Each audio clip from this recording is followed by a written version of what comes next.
অনুপ্রেরণার আরেক নাম। অনুপ্রেরণার আরেক নাম। প্রিয় ভাই ও বোন, আমরা এখন অনুপ্রেরণা খুঁজি সোশ্যাল মিডিয়ায়।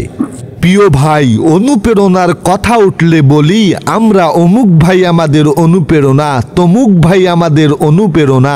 আমরা কি একবারও ভেবে দেখেছি আমাদের আসল অনুপ্রেরণা তো তিনি, যিনি অন্ধকার দুনিয়ায় আলো নিয়ে এসেছেন। তিনি হযরত মুহাম্মদ সাল্লাল্লাহু আলাইহি ওয়াসাল্লাম। তিনি শিখিয়েছেন কিভাবে ইবাদত করতে হয়, কিভাবে ধৈর্য ধরতে হয়, কিভাবে আল্লাহর জন্য উৎসর্গ করতে হয়। আমাদের আরো অনুপ্রেরণা তো সাহাবীগণ, যারা ইসলামের জন্য সবকিছু ত্যাগ করে দাঁড়িয়েছিলেন।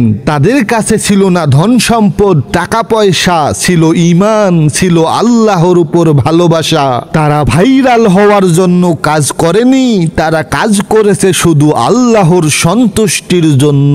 আজ যদি আমরা তাদের জীবন থেকে সামান্য শিক্ষা নিতে পারি, তাহলেই আমরা আসল অনুপ্রেরণার পথে হাঁটতে পারবো। তাই আসুন ক্ষণস্থায়ী তারকাদের পেছনে না ছুটে নবীজি সাল্লাল্লাহু আলাইহি ওয়াসাল্লাম ও সাহাবীগণের জীবনকে আমাদের আসল জীবনের মডেল বানাই। ভাই, আসল সাফল্য তো তখন দুনিয়ায় শান্তি আর মরিয়া হাসিতে পারিবে। আল্লাহ আমাদের সকলকে ক্ষণস্থায়ী তারকাদের পিছনে না দৌড়ে নবীজি সাল্লাল্লাহু আলাইহি ওয়াসাল্লাম এবং সাহাবীগণকে অনুসরণ করার তৌফিক দান করুক। আমিন।